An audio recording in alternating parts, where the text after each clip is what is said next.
Hello and welcome to your Gersnet post-match reaction video, brought to you in association with our partners at Forest Precision Engineering. I am Dougie, I am your host here, very disappointed inside Ibrox to discuss Rangers 0, Celtic 1. What started off as such a big week for Rangers, a promising week for Rangers with the PSV Eindhoven game, the opportunity to qualify for the group stages of the Champions League for the second consecutive season, the end of the transfer window, and then an opportunity to go ahead of your rivals by 3 points into the international break, top of the league. We have blown it this week. We have absolutely blown it, and I honestly can't sit here and hide my disappointment, hide my anger. It is a very, very poor week, and I suspect that this podcast will probably gain a lot of views from supporters not of the blue side of Glasgow, probably looking for to laugh at us, to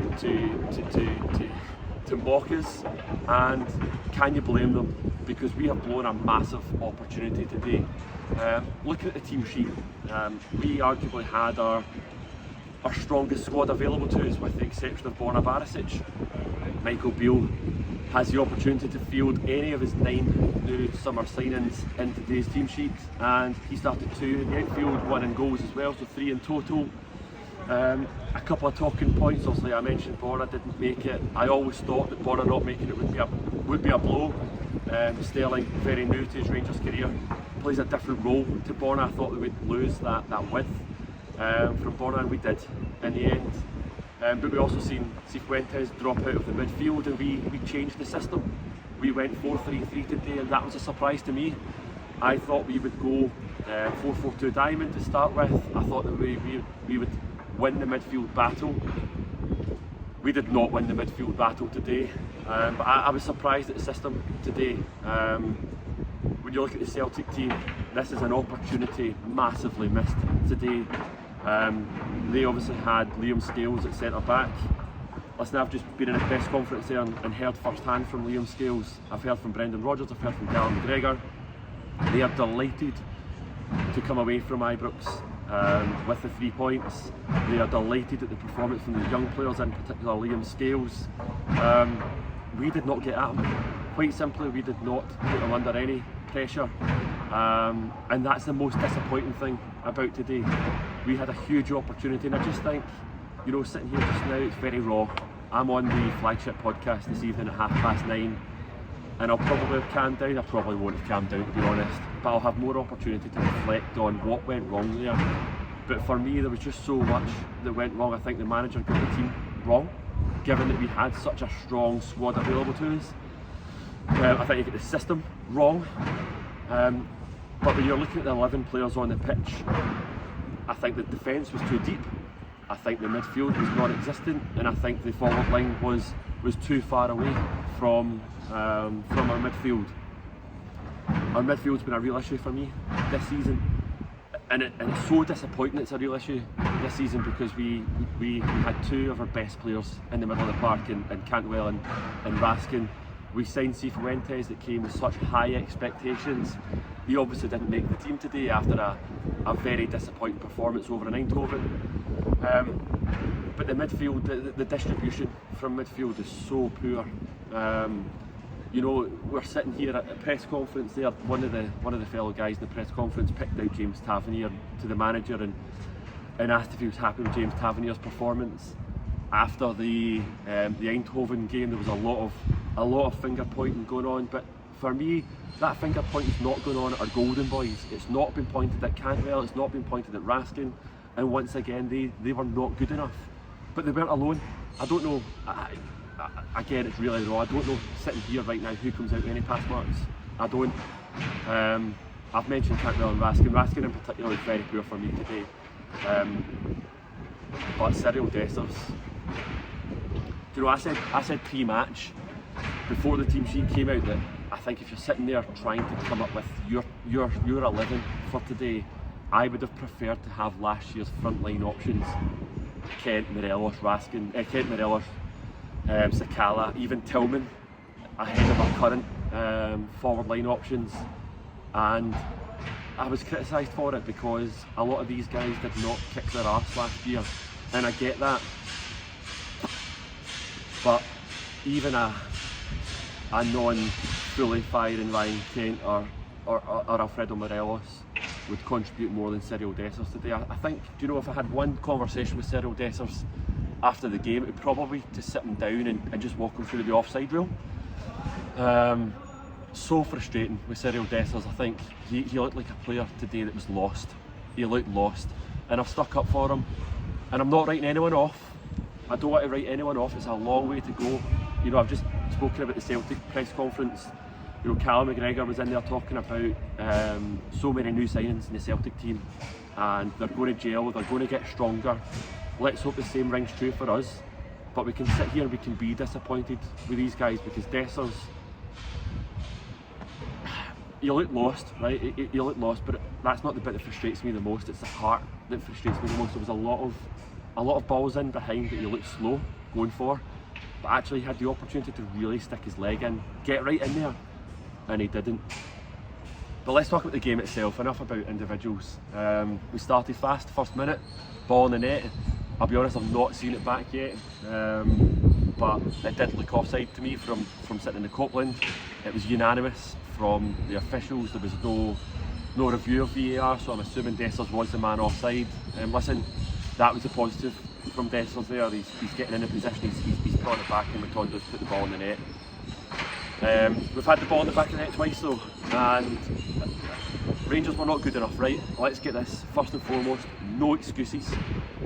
I think the referee has been really, really bad today, and I think we can feel hard done by, because I think the Kemar Roofe goal, listen, I thought Kemar Roofe deserved to start. I should have mentioned that. And that's probably disappointing for me, and I know I'm going off on a tangent again, but it speaks volumes that Kemar Roofe, every single supporter had Kemar Roofe in their starting 11 today.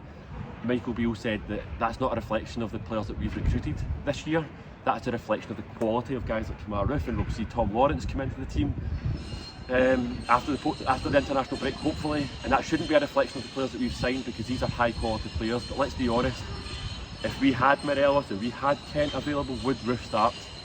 And I would argue no, he would not, and I would argue that's because we got our summer signings up front wrong. Anyway, Dessers has done very well to cut it back to Kemar Roofe, and Kemar Roofe has finished very well. I would argue, I say done very well, Dessers, I would argue that he potentially lacked the confidence to go and put the ball in the net himself, but that's fair enough. He needs to build the confidence, and hopefully this doesn't shatter his confidence, even me sitting here slaughtering him today. But it went to VAR because of the challenge that Dessers put in, and I've heard Michael Beale's version of events, and I've heard Brendan Rodgers' version of events, and I agree with Michael Beale. I think Dessers has put his foot in there and the Celtic defenders kicked his foot. It's almost reminiscent of the Ryan Kent goal against Borussia Dortmund, where Alfredo Morelos dispossesses, I think it was Mats Hummels, and Hummels kicks, no, it was Emre Can. Emre Can kicks the back of Morelos' foot. Morelos goes through, squares it across, very similar, squares it across, Ryan Kent puts it in the net. For me, that shouldn't be disallowed. And if you're going to go on about VAR and you're going to go on about refereeing decisions, fast forward second half, Daizen Maeda. Why Daizen Maeda is in this game without a yellow card after 6-7 fouls is beyond me. He does it every single game against Rangers. He seems to get away without bookings every single time, but he barges into the back of Todd Cantwell. I understand shoulder challenges, that's not a shoulder challenge, he's barged into the back of Todd Cantwell. Listen, if the Kemar Roofe goal doesn't stand, why is that not a penalty? Why did it not go to VAR? Why did the referee not go and look at it? And it's not just the big decisions, it's all the little ones that I think the referee kept getting wrong. The linesman very flag happy, constantly putting his flag up at everything going against Rangers. It's very raw, I keep saying it's very raw. I'll go back, I'll watch it again. I'll maybe change my mind, maybe the referee's got it right, but right now I'm very angry about the refereeing. But I've heard from James Tavernier post-match, and I'll be honest here, I've heard from James Tavernier and I've heard from Callum McGregor, and it's easy for the winning captain to sit there and have confidence, but I heard from how Callum McGregor motivated and fired up a new group of players, some young players including Liam Scales. He spoke about the siege mentality, he spoke about small margins, about getting through this game, getting into the international break and the victory. You've then heard from James Tavernier, and I am James Tavernier's biggest fan. I really am. I think he's been an excellent signing for Rangers, an excellent servant, and I think he's the right man for the captain. That post-match press conference was a shambles from James Tavernier. I don't want to hear any more about how disappointed and how apologetic we are and how frustrated that dressing room is. We've heard it time and time again. I've just spoken about what Callum McGregor said. It's what he did to that dressing room before the game. We've heard nothing about what James Tavernier, his captain, is doing in the dressing room. And when asked about his own performances, he sat quite smugly and said, I'm happy with my own performances. And how can you be happy after getting beat 1-0 against Celtic? Every single person should be in there angry. They should be ripping up the dressing room right now. I'm furious, I'm genuinely furious. And it's the first time that I've been very angry with James Tavernier. I think he got his press conference massively wrong. I have no idea how I get into that rant. Probably about mentality. But yeah, I'm very disappointed. We had our chances, some big chances throughout the game. There was a lack of cohesion, there was a long balls, played constantly from the back to the front. I don't know what the system was, but regardless of the system, regardless of the long balls, we had our chances. Lammers rounded the keeper, and it was almost reminiscent of Harry Forrester, dare I mention, back to that era. Why he's not cut it back to Danilo's beyond me. Danilo's had his chances, he's not taken them. Cantwell had his chance at the end, he's sclaffed it into Joe Hart. We have not tested Joe Hart. So the quality in the final third wasn't good enough, but defending wasn't good enough either. Defending midweek was really poor against PSV. The third goal reminiscent of my anger. You know, you can look at the fifth goal when Goldson plays it back and it's a complete misunderstanding. It's an overhit pass. These things happen sometimes. The third goal for me over in Eindhoven was a frustration because Sam Lammer should not be on Luc de Jong. But we had the numbers at the back and we were beaten to a header. And the reason I'm going on about Eindhoven is a well-organised team doesn't concede that goal today. You know, it's so simple, but it's injury time. A smarter team with game management should not be conceding that goal. The ball comes over, Goldson should get more touches on his header. He's headed it straight to, I think it was Matt O'Reilly. I don't really know who it was, but it's a straight knock over the top, and Suter's not got the line at all. You know, at the time I'm shouting thinking it's offside, but the officials were very clear in their decision that it was onside. He is miles onside because John Suter's not in line with his defence. A very poor line.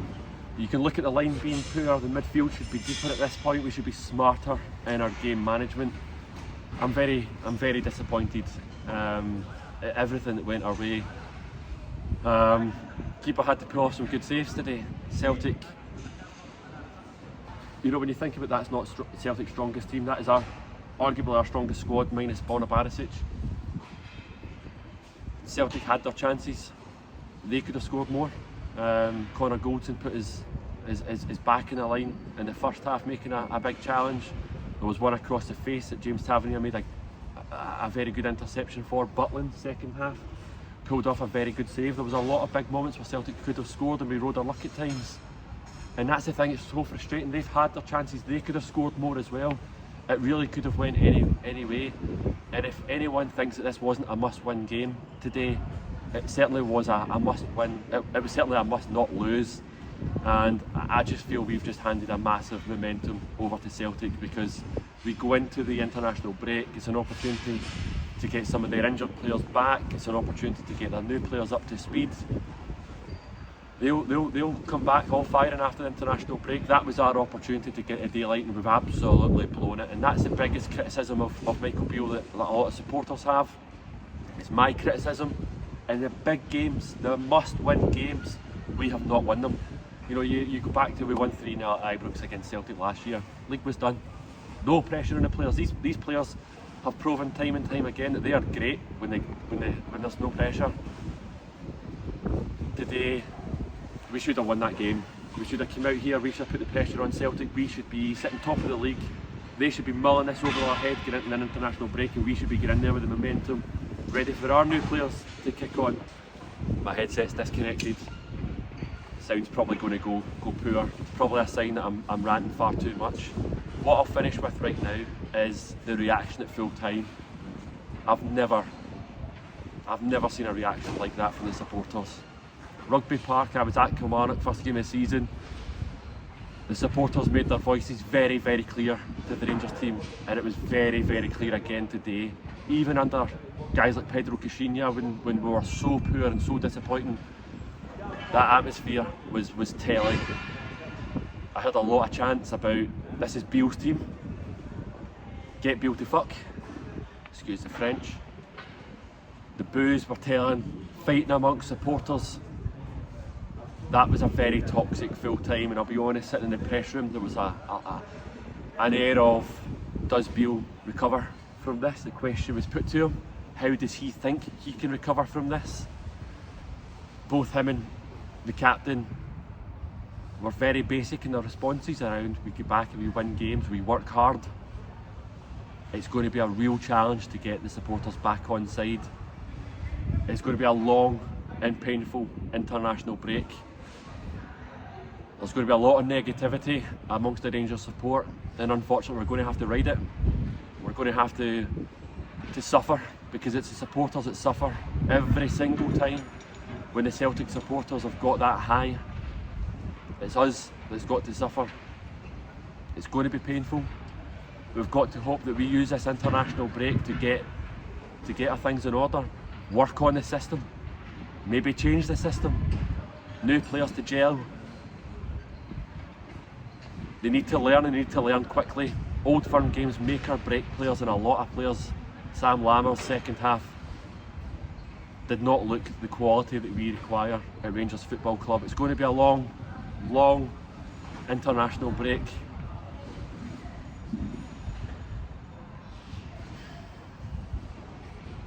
Honestly, silence sometimes speaks volumes, doesn't it?